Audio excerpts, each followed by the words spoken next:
everyone knows about drink driving laws, and most people I'm sure would know that it's 0.05. Yeah, so can't have more than 0.05, and that's really important, and that equals 2 standard drinks generally, 2 standard drinks in 1 hour, and 1 standard drink every hour after that, and that will keep you at 0.05 or under. But we'll just show you this other picture here. So this picture, if you can see, is showing that the way our body metabolises drugs is really different depending on lots of things. Our age, if we've had enough water to drink, our liver, how is our liver working, our general health, are we taking other medications, what is our weight. So if you have a man and a woman and they both drink the same amount of alcohol, it could be that the woman, if she's smaller, will be more affected by the alcohol than the man. So there are lots of factors to think about, and especially when driving. Some older people have found they have stuck to the guidelines. I've only had my 2 standard drinks and they've gone and driven in the car, and then they've actually been booked for being over the limit because their body is smaller and they have less water in their body, and so they're more affected by the alcohol. So it can vary depending on lots of different factors. So I think what you were explaining before about, this alcohol's not good for me, this quantity is not good for me, that's what we really want you to take home from this session today.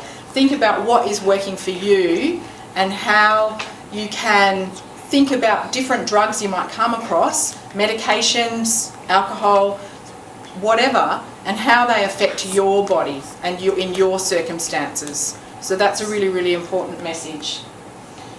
And so then talking about medication, so that was the other thing that I wanted to talk about, was the idea that because drugs and the way they are metabolised in our body, it changes for different reasons. It's also important to think about prescription medicines and how they can affect us and sometimes really harm our health. And that is about the dose. So if we have too much. And this is especially the case for pain-relieving medications. So some people have to have medicine to help manage pain, and that's really, really important. But those medicines, they have a similar effect to alcohol. So alcohol and pain-relieving medications both have a depressant effect on our nervous system, which means it slows down the functions of the nervous system. So if someone is drinking alcohol and they're taking pain-relieving medication, maybe they take too much of the medication because they're trying to manage the pain, and they don't realise that that's putting them at risk of an overdose.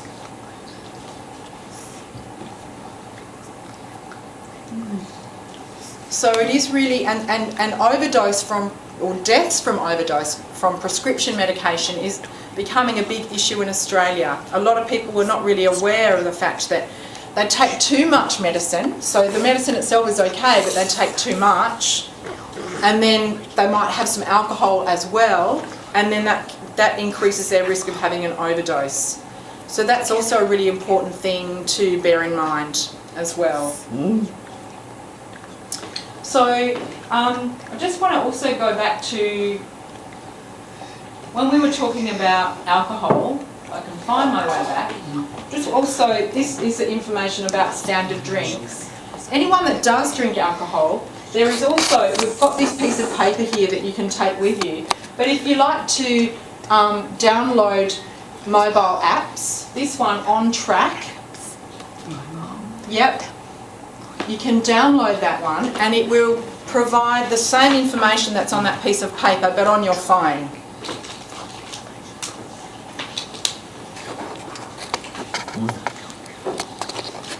And so basically it's just a way that you can keep track. Oh, well, I'm having a beer while I'm out, or I'm at a friend's place at a party, they want to pour me a beer, and you want to keep track of how much you're drinking. That's one way you can do it.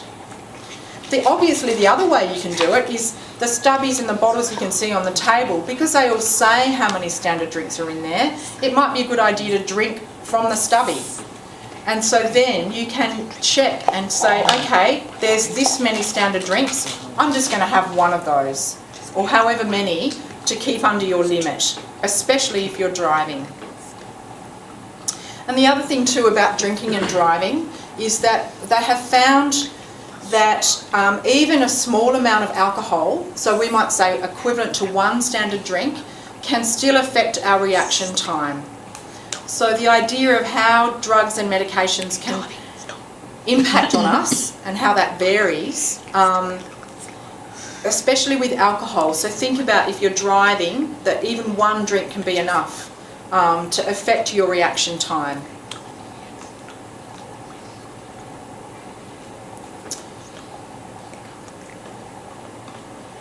Are there any other questions at this stage? No more? No? Sorry. It's very warm in here, isn't it? Yeah, it is. It's very, very warm. Yeah, I'm watching it. And I'm looking around at everybody, wondering why you're all looking at Richard. It's because he was falling asleep. Is it too warm, Richard? No, it's all right. But it is hot. It is hot. Yeah. Okay. So, so I just wanted to let you know that there are a few resources that you can go and check. If you want to find out information for yourself or your friends and family, if you think, I kind of would like to know a bit more information about alcohol or cannabis, for example, then there is a website there at the top, so www.den.org.au. So that is a website for where we work at the Drug Education Network. And so our job is to provide information, and so you can always go and check the website if you need more information. And the other thing is that, you know, if you ever think that, as far as managing stress, as I was saying before, and you're thinking, oh, maybe I'm using alcohol and drugs in a way that's not so healthy for me because I'm using it to manage stress, then, or you know of any other people in your community and you think they might need some support, there's a local number that you can call, and it's the Alcohol and Other Drug Counselling Service. So in Launceston, that's the number there. But you can always look them up as well in the phone book. So Drug Counselling Services, there are services all around the state, but that's the number for Launceston. And so one of you mentioned that you don't smoke, and smoking's really bad, and I think we all understand that, but there is the number for anyone that... But can I just have a look, go back one? Yeah. Yeah? Oh, go back one. Back a slide? Yeah, yes, sure. please. This one? No, back. No, go back again. Keep going. Oh, go back. That one? Yeah. That means different, like different drugs, all the different sorts of drugs.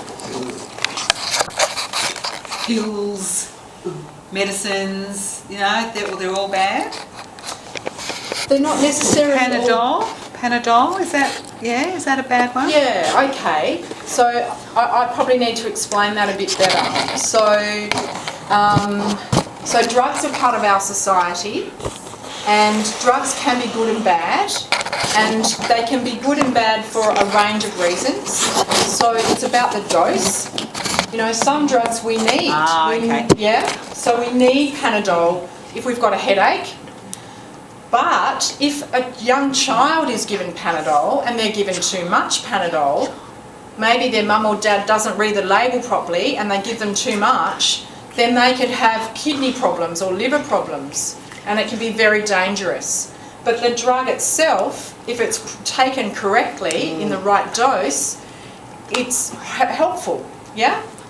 And then coffee. A lot of people in Australia love coffee. It's very, very popular. But it does have a drug-like effect. Yeah.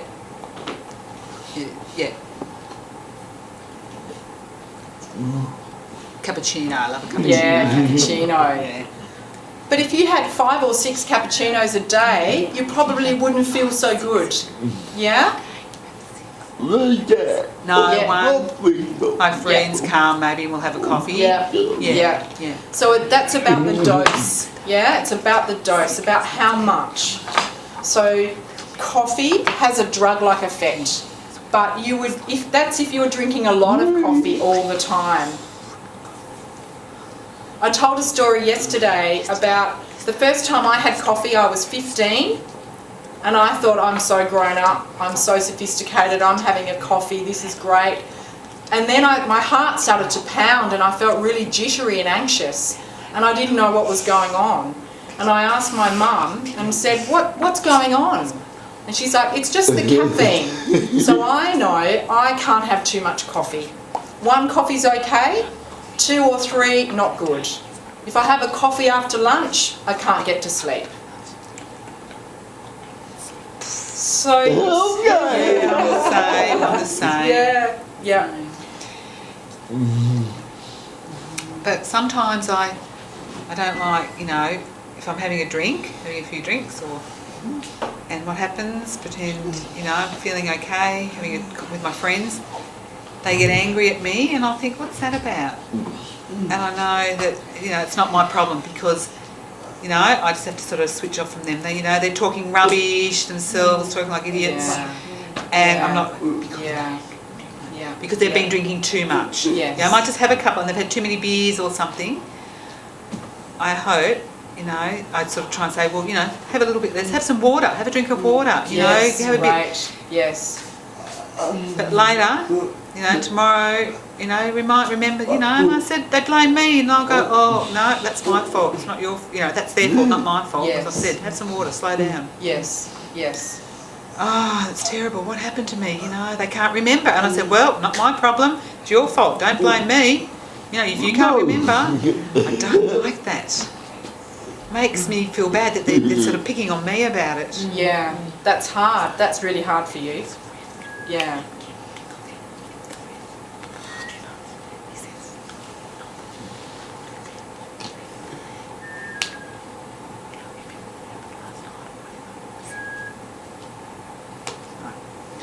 Perhaps you could talk to your friends and say, you know what you're doing is you're going on a binge. And it's actually only 4 standard drinks now. Yeah, 4 standard drinks is what we define as a binge. And that means that you're putting yourself at a big risk of injury, accident, or harm to your liver or your body, your stomach, your internal organs. Even from 4 standard drinks in at one time, yeah? And so it is hard when your friends are giving you a hard time about that, but it would be great if they could think a little bit more about what they're doing to their health and maybe make some changes. Yeah. Yeah. Yeah. Okay. Yeah. So if we think about, you had that question and you're thinking, well, is coffee bad and chocolate? So really, I suppose the idea is that, drugs are part of our society. We need some drugs, for health or to treat ill health or disease. Some drugs are illegal, like cannabis, and there are some problems with that drug. But there are also problems with alcohol, and alcohol is a legal drug. But it is so much about the dose, So if you like to drink alcohol, it's to be aware that, okay, if I enjoy alcohol, I just don't need to have too much.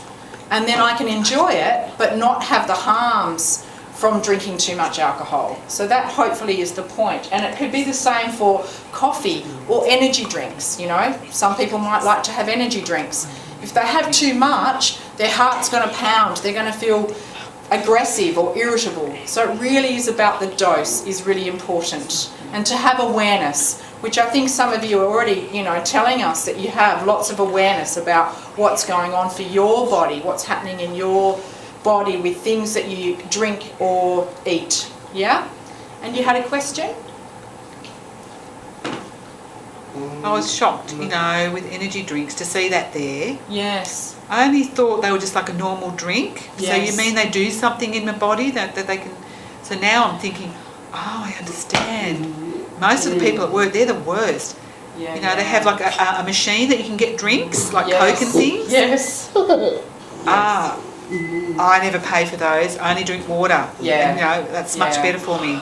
So it's to save my life more, because they have all these drinks, you know, and they're hungry and they're busy and they're running around 100 miles an hour. I don't think that's right. Sometimes I see, and you know, 7 days, you know, every day, and they're drinking all that, and I think it can't be good for you. Yes. So, you know, for work I won't have those, you know. You know, I'll have a drink to heal. So if I feel bad, maybe I'll have a drink if I'm feeling really, really, really tired. But it's funny, I didn't understand before that it was what the energy drink did. But so now you've explained to me. But, you know, people need to know that, you know, everyone at work, they're all drinking that stuff. And it's not right. So it's very strange. And I'm looking at all this and I'm thinking, nah, I'm not going to copy them. It's important for me to drink water. Yeah. Much healthier option to drink water. Yeah. We are actually... So everyone, you know, for everyone to drink, all the people, you know, you just see them. It's not my problem, you see people doing it all the time. Yeah.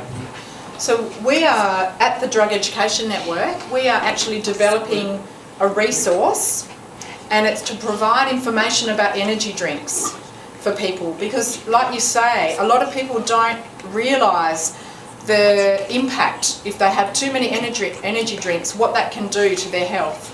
So if you like, we could send some to TASDEF, and then you could maybe have them at your workplace.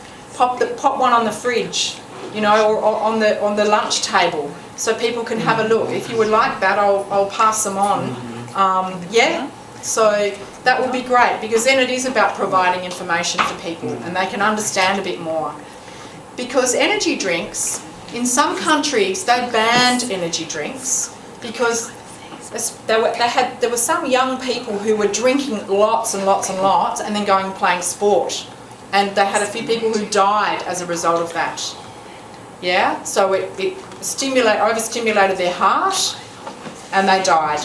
So France and Denmark, they banned energy drinks for that reason.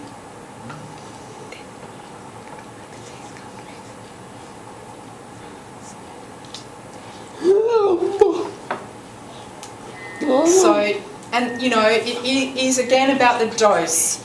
So one energy drink every now and again, that's going to be okay. But unfortunately, just occasionally. But unfortunately, Red Bull, everyone knows Red Bull, don't they? They know that brand. They're very good at selling their product, especially to young people. Bullseye. And there's Rocket and Monster. These ones, they're really good at selling their product.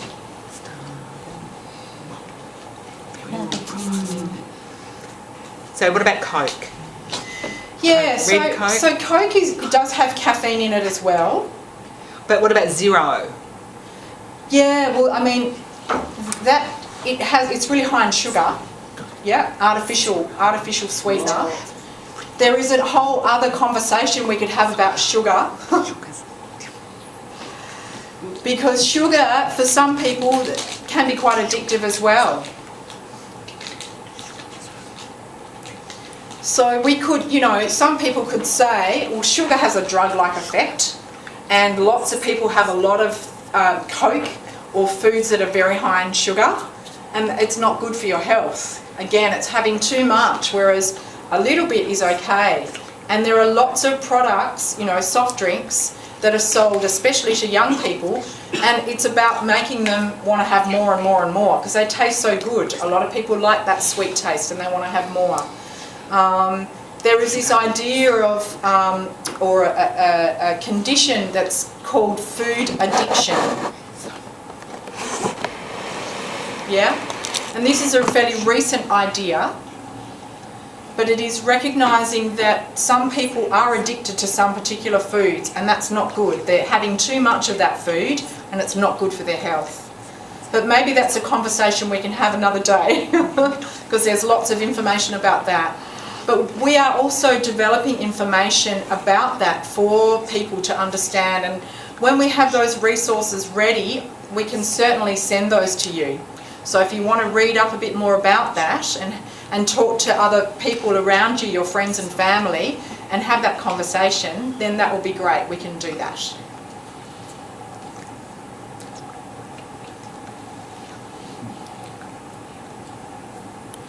Okay. Yep. Okay. Yeah, great. Any more questions? Yeah. A lot of people on holidays.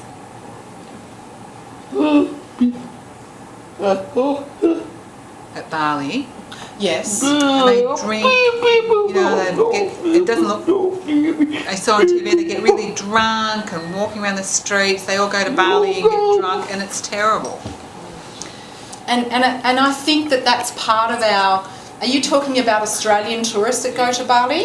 Yeah. And I think that it's part of that culture, especially for young people, to say, yeah, go on a holiday, have a few drinks. And it's probably not so healthy. I think they're stupid. Yeah. Okay, well, I think we'll finish it there, but any more questions? Yeah? Oh, just one question. So, Yes. a long time ago, my good friend, is a guy. You know, we were growing up, maybe 16, 17, and changed, and he started drinking, and I'm not sure who was telling him, and I got fed up. You know, he was coming to my house all the time, and I said, because he was bringing, so he was bringing beer and things to my place, and I said, no, I've got to go to work. I work 5 days a week. Yes. You know, I don't like to drink during the week. He was coming to my house, and he said, you know, I'm saying, and I'm trying to teach him what to do. He's ignoring me, and I said, well, you know, and so later he became unwell, you know, and he was always unwell and tired, and I'm looking at him and I'm thinking, what's wrong with you? You know, what's your body's looking weak, you're looking, and he said, you know, he didn't know what was wrong with him, and I thought, well, you know, I was trying to tell him, you know, he should learn about how not to drink, but, you know, that's what was affecting his health, and I'm sure it's from drinking, and he couldn't stop, he just wasn't able to stop. And I tried to support him and tried to encourage him to slow down, to stop, but he couldn't. It was very difficult for him. Yeah. Yeah, no, I'm finished, I can't help him anymore. Yes. And maybe when 13 or 14, you know, drinking, 16. I realised it was important for my work, you know, and school, you know, that you've got to look after yourself. And, yes. You know, if I'm looking for work, that's what happens. You can't drink. You can't. In the future, you know, if I want to have a good life and look after myself and have work, you know, I can't drink a lot. It makes me feel bad.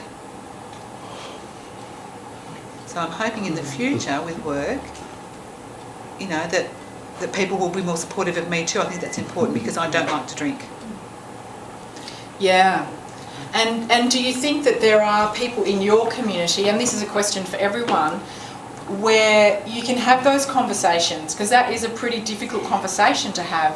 You know, if you see someone you really care about and they're misusing drugs, whatever it might be, alcohol, or it might be cannabis or something else, and you want to be able to say to them, you know, look, I'm worried about you.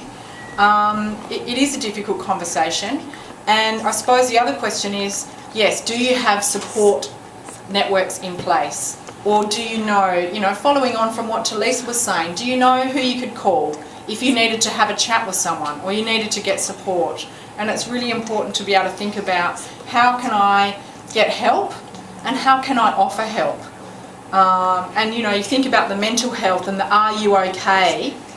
And which is a really wonderful kind of question to ask, and maybe to ask it more than once, and to say, there are options, you know, there are counselling services. I'm worried about you. There are counselling services that can help you to look at your drinking habit or, you know, whatever it might be, to help you improve your health and look after yourself. So it is, I really encourage you to be able to do that, even though sometimes, you know, the person you're talking to doesn't want to hear it. They're just like, no, I don't want to. Yeah. It's their life, you know. It's Yeah. a difficult life, it's a difficult Yeah, life. it is difficult. I just wanted to give you, if Marion, would you be able to hand out, we've got some, another little thing for you to take away. It's, they're called stress balls.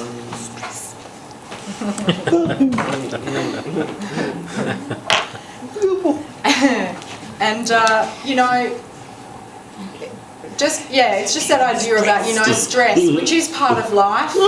It's a big part of life. Good for my How do we arthritis. manage it? Yeah, good for your arthritis as well. Bit of weight training.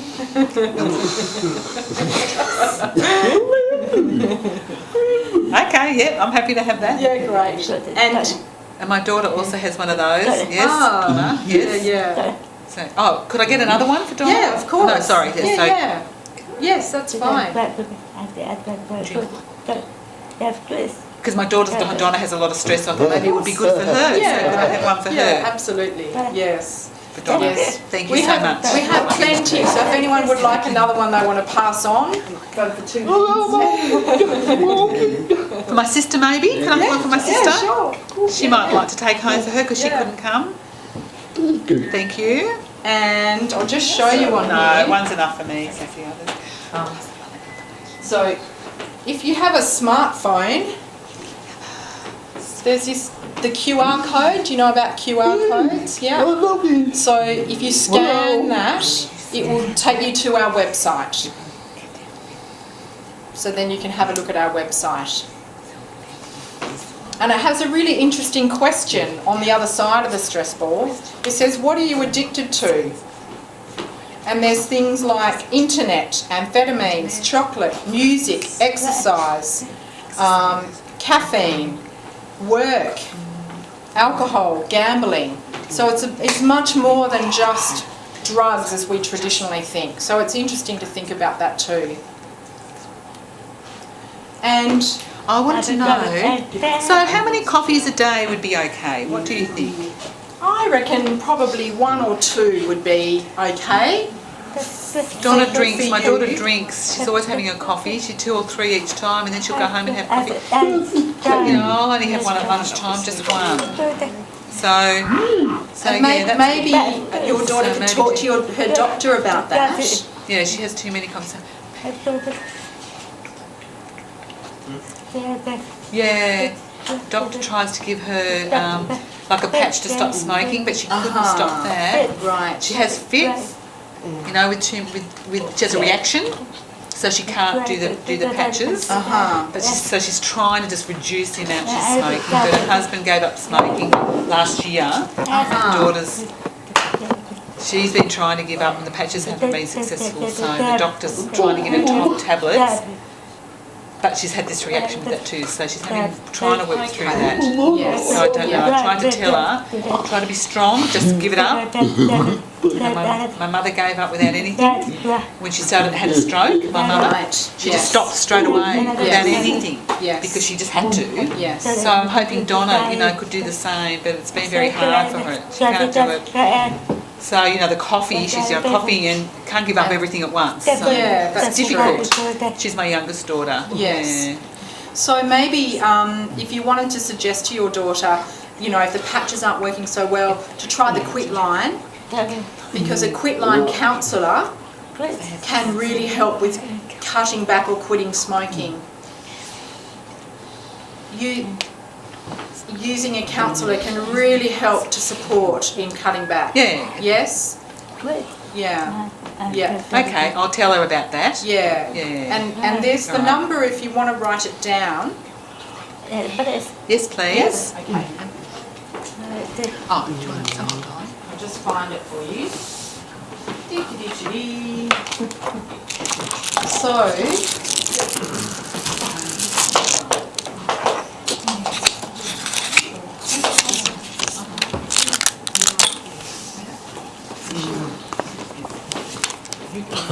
there's a notes page in the back actually, Oh, is there? Daniel. Yeah. Oh, okay. Yeah. So it's 0408 264 664, and that's to get a quick pack, Okay. and then they will follow up with a phone call.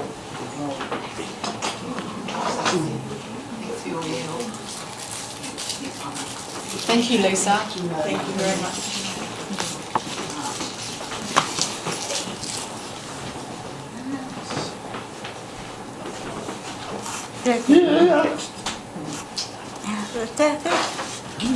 So,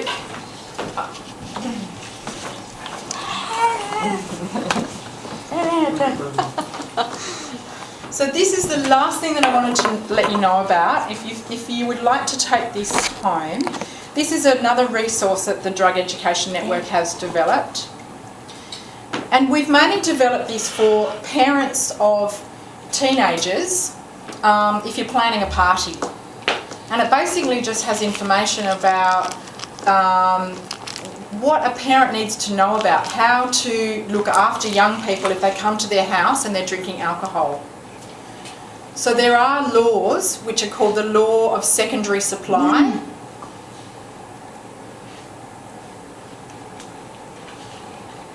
And that law is basically saying that if you have a person under the age of 18 who is drinking alcohol at your house, they must have signed permission for you to provide alcohol to them.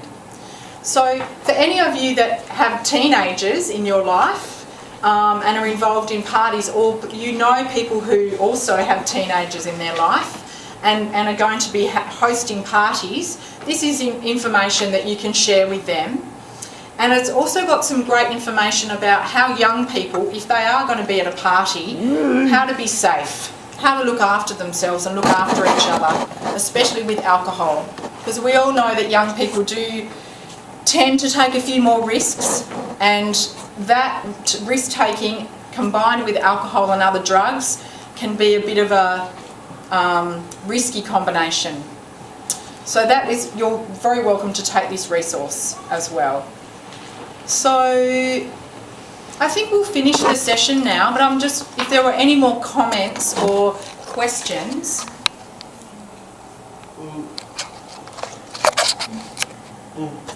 Good. Yeah. Good. And Daniel would be keen if you're happy to do serve a question. Sorry.